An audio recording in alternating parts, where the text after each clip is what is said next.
Oh my god, I just realized something. The bad guys didn't come for Yunchun. The bad guys came for Subin. Yunchun protected Subin. He stood up for Subin, which is why he attacks them back.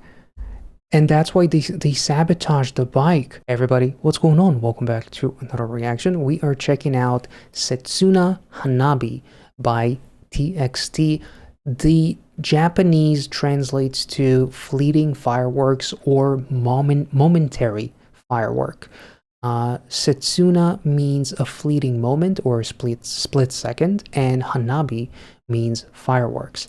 Together, the title represents a beautiful, dazzling experience that shines brightly but vanishes in an instant, capturing a bittersweet feeling you wish could last forever. That is according to a bit of a, I guess, kind of like a Google AI overview that took a bunch of articles and Reddit forums to kind of like give you an overview of the actual song. So let's get into it. Very excited. Obviously, it is TXT after all, so I'm always excited to dive into them. And this is obviously a digital, not a Japanese, sorry, release. So without further ado, let's go.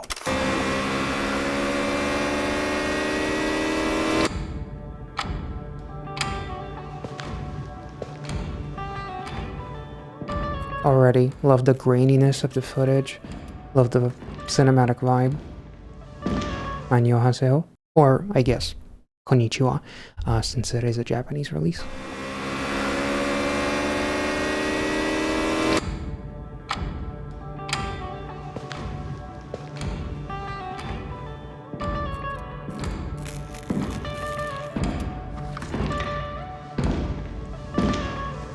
Love the vibe already, very cinematic. Hello. Speed Racer? Kinda looks at him like, welcome to the club. Oh.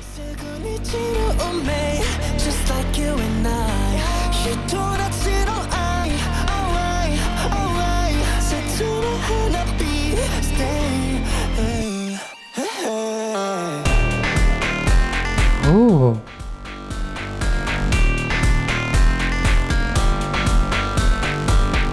This is a very addicting melody. Oh. He's a fucking star. No pun.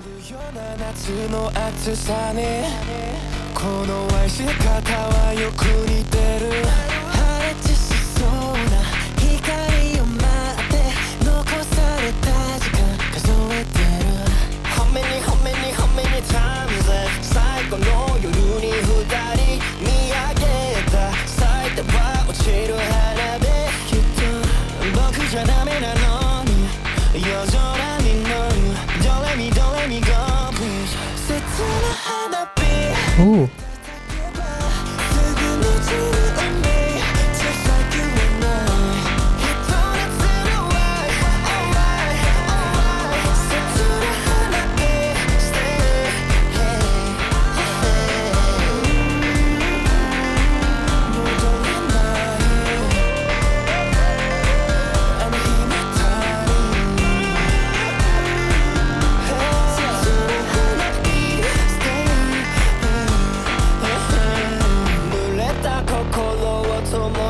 Oh. Over now.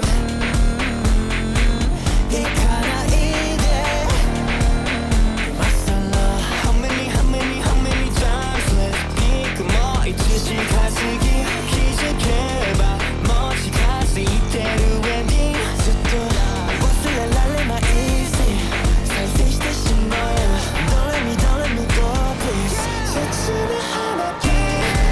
Yo. This chorus is gorgeous. Oh, you bastard. Well, I guess these are the bad guys that want money from him or whatever. Like he got caught in something and now they're sabotaging his bike. I want to take it back a little bit. The visuals are incredible. The storytelling is really, really cool. Like it's almost like these fleeting fireworks, like these momentary moments of happiness in a world or in a life that feels very consuming. literally the lyrics, I find myself replaying a scene I'll never forget, like those moments of true friendships, true hardships that form these friendships, these moments of gratitude and whatever, and these moments of pure joy that almost feel like a firework, because my life is like a bit of a, you know, depressing fucking requiem for a dream kind of life, where I am very depressed or very, you know, in a tough spot with, you know, Yeonjun, for example.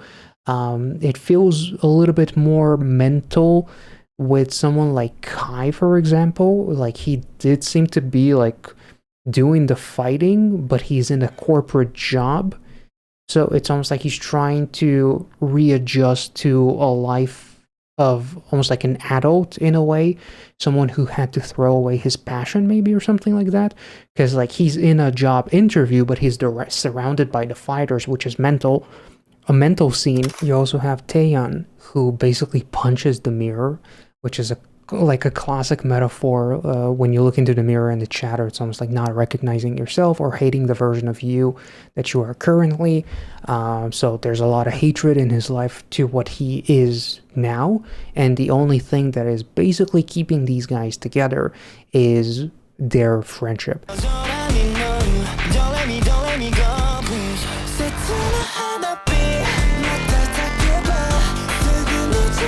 Has a very TikTok-y kind of like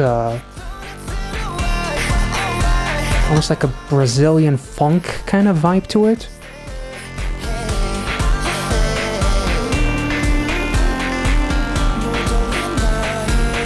Yeah, and even like the white tops at the sea, there's a sunset happening, playing with the ball.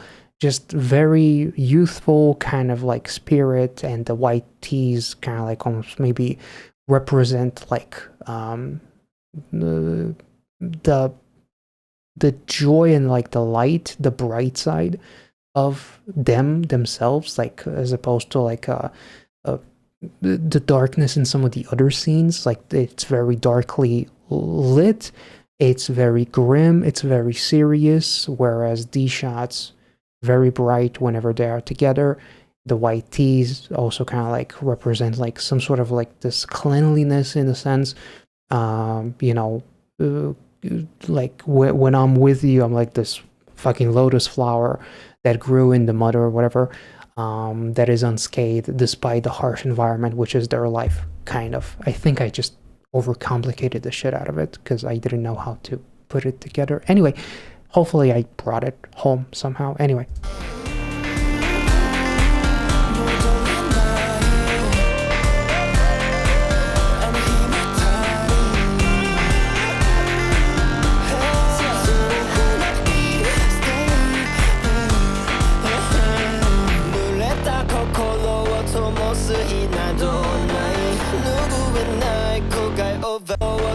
There is no spark that lights our wet hearts.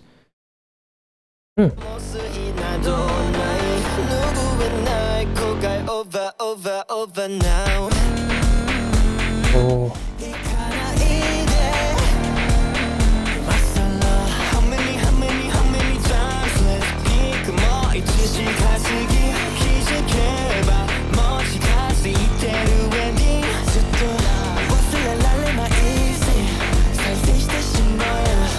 Oh, Moa! I did not even realize that it literally says Moa. That is so fucking endearing. Like, what a beautiful nod to the fandom as well, right?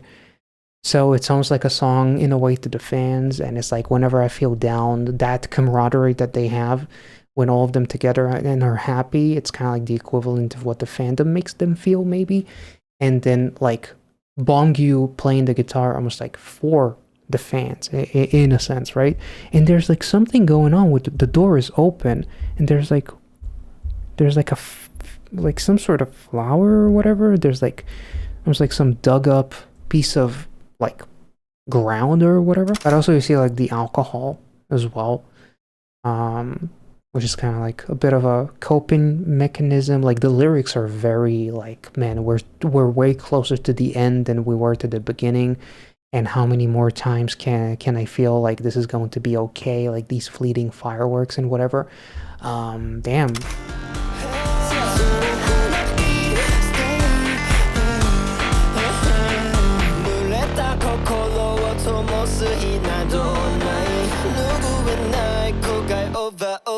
over now.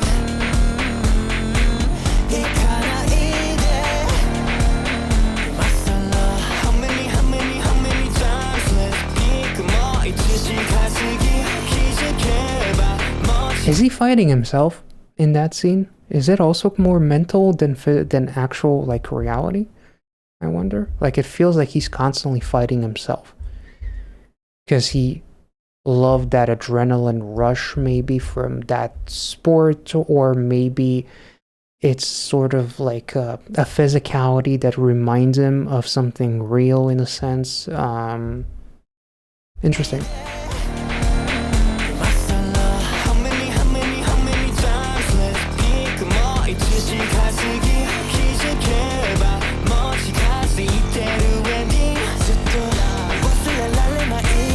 Damn, that is a nice shot.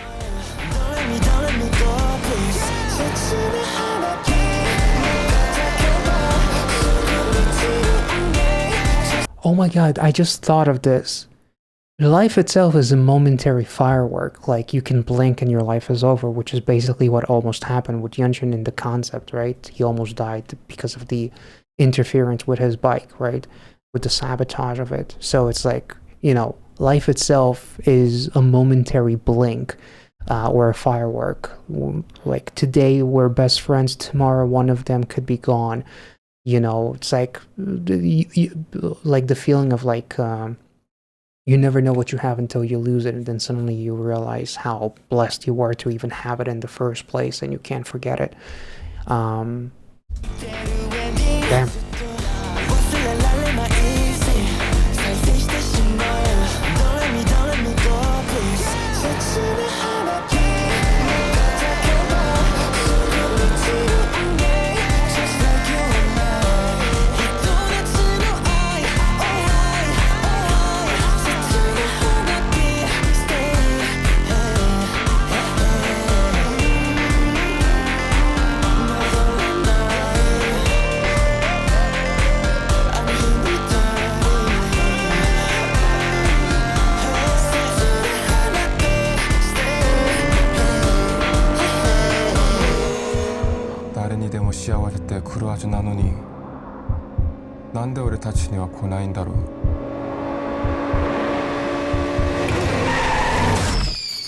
Holy shit. Oh man, what a amazing and dark cut that was. Oh, therefore. Oh, I didn't mean literally kill one of them off. Oh my god, I just realized something. Thank you to those in the comment section. Holy fucking shit, now it all makes sense. The bad guys didn't come for Yunjin. The bad guys came for Subin. They are attacking Subin. Yunjin protected Subin. He stood up for Subin, which is why he attacks them back. And that's why they sabotage the bike. So Yunjin sacrifices himself for the sake of Subin. And that's why in the end, Taeyeon figures something out, and then you see Subin with the disassembled bike after the accident. And it's almost as if like Subin feels the weight of the death because Yunjin literally sacrificed himself for him, so they would leave him alone or pick up on him instead of Subin or something along those lines. Holy fucking shit, that is amazing. Like, isn't Subin usually the one who sacrifices himself? Like, I think at least in one or two music videos or like a storyline, he was the one who was like trapped in the burning house and whatever. Holy shit.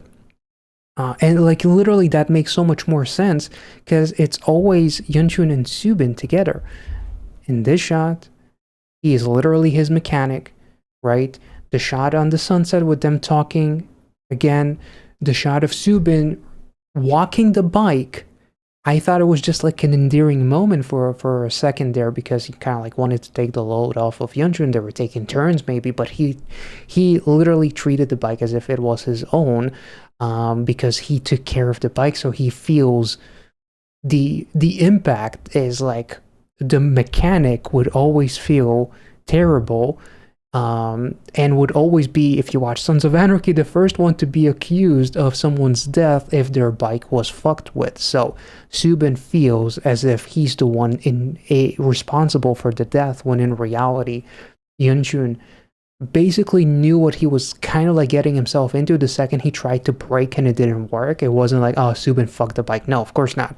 It's the bad guys that I stood up for Subin. The bad guys that I stood up for Subin to the bad guys, and they fucked the bike up. But Subin feels responsible because he is the actual mechanic. But holy shit, that is amazing. Happiness comes to everyone, but why not us?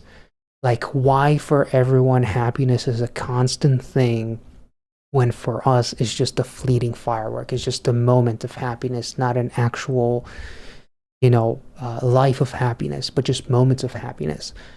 Damn, that was amazing. Holy shit. And then the reveal of them being a 4. Damn. Honestly, I don't even know where to put this. This is definitely one of my favorite TXT songs that I've heard in the last few comebacks. This is obviously a Japanese release, more so than like the Korean comebacks we associate with, but it's definitely one of the best releases from TXT in the last few years, I would say, and I've enjoyed everything. Obviously, my biggest thing with TXT has been like a heartbreak of not having like a bridge and the song being a little bit shorter than I wish it would be, but I really enjoyed this. Like, this was incredible, and the melody itself is addicting as fuck as well. The choreo was pretty cool for what we were able to see, of course, and just the storytelling itself was absolutely beautiful. Like, it blows my mind because it feels like somehow TXT still managed to almost like be underrated in a way, even though I felt like they were like quite popular, which they are, but there's like this weird thing that I feel about TXT. Feels like they should have even more notoriety than they do.